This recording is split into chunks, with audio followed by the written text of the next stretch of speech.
Good afternoon, everyone. Blockade cut off food and shipments. Farm towns, Dutch famine, 1944-45. We're seeing a cutoff of the meat supply in the United States. Moving to automated robotic process, Kroger begins limiting purchases of ground beef and pork in some stores. Massive money printing on the left. Value of fiat currencies on the right, almost at zero. Magic correlation between food and gold prices. Gold up, food up. China begins trial of state-run cryptocurrency. And at the same time, all central banks across the planet are saying ban stablecoins. And we're innovative. Look at all the ways we made light bulbs over the last few hundred years.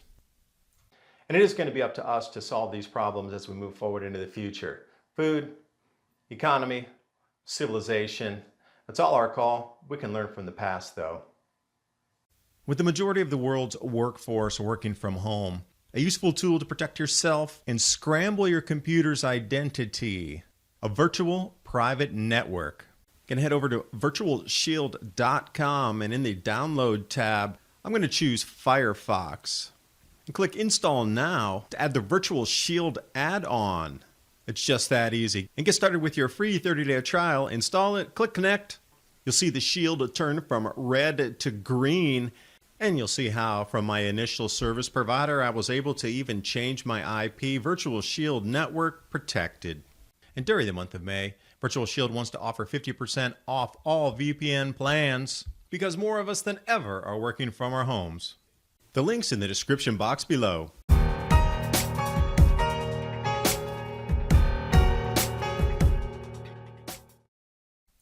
And learning lessons from the past, I cannot recommend highly enough this account here about the story of the war in Bosnia.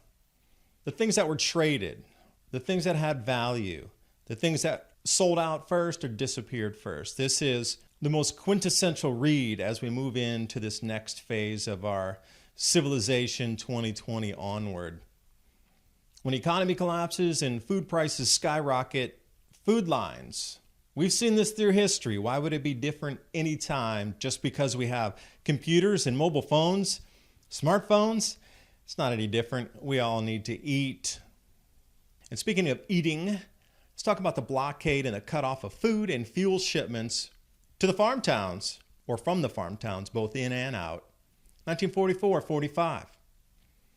This was an engineered food crisis in the Netherlands, and you thought, well, that could not ever happen anywhere else. But we already start to see Kroger limiting purchases of ground beef and pork. Now, this in itself is a story, because we see at the very bottom paragraph there, Smithfield Foods, Cargill, JBS, Tyson Foods, all are halting operations at slaughterhouses where live animals go in and get turned into your food.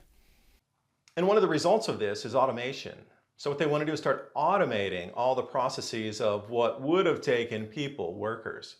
They're all furloughed now, and right on cue, bring in the robots. Automated lamb processing. So what they're going to do apparently is use far few workers and rely on automated systems. Now, you must watch this video. I've linked it in the description box below. It cuts so much faster and comes out with an end product as superior as somebody with a knife could do. You talk about a redundancy in a job. Well, anybody who was meatpacking pretty much has been put out of work forever. But one of the knock-on effects here is the meat processing crisis, this labor shortage. Not enough people in the factories or the plants to be working right now for all the throughput. So we're seeing cows being buried up in northwest U.S. Chickens, because they had too many eggs, they're culling the chickens. Makes no sense to me why you would cull a chicken if it's just the egg that you don't have an area to put. Why don't you turn the eggs into the soil or something? Give farmers free fertilizer. Because it's becoming automated, this means millions of jobs will be eliminated entirely. Now they say 2030, but you already see what's happening, so you know it's going to happen far faster than this. And they're talking about, speeding up the adoption of automated processes and artificial intelligence, getting people ready for this. It's not affected by diseases, and this will be the future. So robots are taking over. We got breaks in the supply chain. You got all these people out of work. People can't go anywhere. They're locked down. You see how everything's been tumbled upside down, literally. Orders from major buyers in the food and bev industry just stopped. So then that created a glut for a little while. We've gone through the glut and now we're back to the equilibrium or going into the shortage, because when we come out of this lockdown and people start to buy again at the previous levels they did, businesses start to order again like they did, as you see, there just won't be enough out there in our supply chain. So there's definitely going to be food shocks moving forward. You'd expect metals prices and food to run together. So, all estimates across 100% of analysts that are into precious metals and food pricing all are saying up and up and up and up through these next couple of years. So get ready for those kind of shocks moving forward. And as we've seen before, these glimpses of history could become any one of us in a matter of seconds, depending on where you are on this planet and what happens with your government and economy and how much food is available or not.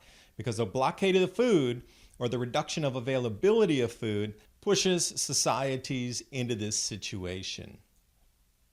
And the article here from the New York Times continues, even though it's been 70 years, people still remember what had happened. So some of the buying habits, saving habits, spending habits in the Netherlands were a direct result of this occupation after the liberation.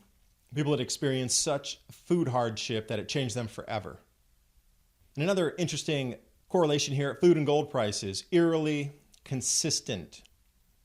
Since 1985, it doesn't include these last couple of years, but gold prices up around, 1,700, and we've seen our food prices increasing as well, but that could be for a number of reasons. And on the left, easy chart to understand, how much money is in circulation, either on a screen with a couple zeros pressing a button or actual printed paper money. And you can see that straight up vertical line there. That's from the bailouts that are happening currently. And as you can see on the right side there, this is the value of fiat, like that paper dollar in your pocket or pound, whatever it is. The value of it's decreasing. The more they print on the left, the lower the value of your fiat money is on the right. And what's most interesting, it's all priced against gold. So that little piece of shiny metal holds different values comparatively to how we print paper money. And the PBOC starting state-run trials in 4 major cities. This news hit the newswire last month, as a matter of fact. They were starting to pay state employees now with this new digital currency. And it didn't say exactly where, but now it's been highlighted it's going to be in these 4 cities. So I left everything in the description box in case you want to look at that.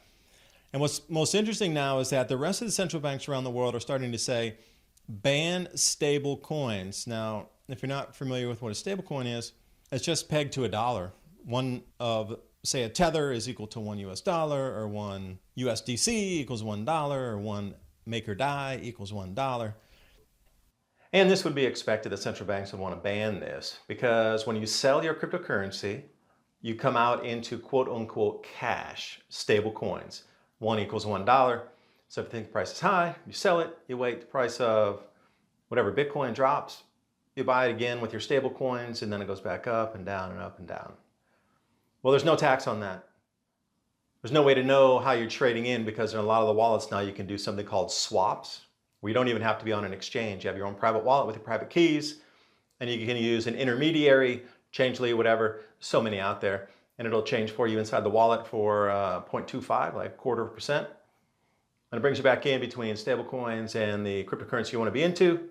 I see why they want to ban these. No tax. Plus they'll push you into the Fed coin or the IMF coin or something other on the central bank that controls it totally. No anonymity, no private keys. This is the last play. And here's a list of stable coins for those of you looking. Tether, TrueUSD, DAI stablecoin. That's a decentralized platform. There's nowhere to push the off button for that.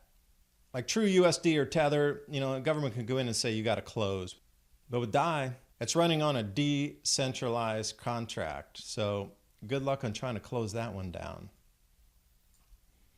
And it's all about the food. Global Wheat Reports, European Crop Monitor. Driest spring since 1979 reduced yields. International Grain Council, second paragraph, also reduced its 2021 global wheat output by 4 million tons. And we are starting to see the repercussions of the late planting because farmers are locked in their homes as well, and the agriculture is just not moving forward this year like it should. So, it's good in history that we've invented all these things. So I have great hope for us moving forward. I mean, look at the amount of light bulbs, for example, street lamps that have been put out in the last couple of hundred years.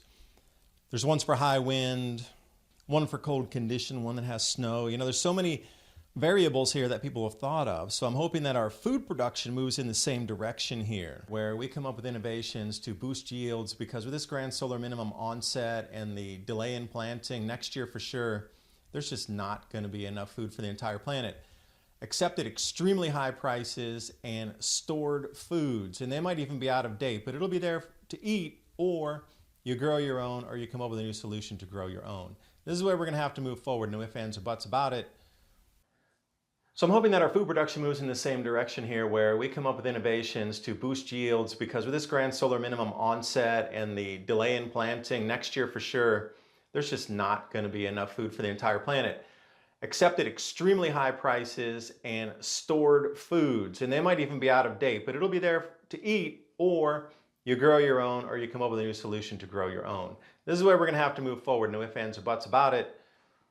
If you haven't looked around the world, we've definitely changed, and this no plant or late plant, because of all the lockdowns on the planet, definitely going to affect the yields by the end of the year. Look for prices up and up. My own opinion, but I do believe that we're going up in the price. And to leave you with a little beauty while you ponder what kind of solutions you can come up with your family, your neighbors, your community as we move forward through these changes. The changes are so vast. This is a once in a 2,000 year societal reset you're encountering right now. Greatest collapse since the Roman Empire in terms of the economy. Some have said greatest collapse ever. It'd be more of an evaporation that we're going to experience.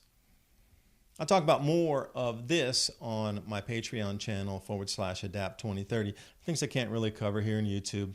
But wish you the best of luck in your preparations, and food, and more food. Food's going to be the focus as we move forward the next couple years, as well as mediums of exchange to be able to obtain that food. Thanks for watching, and I will see you next video.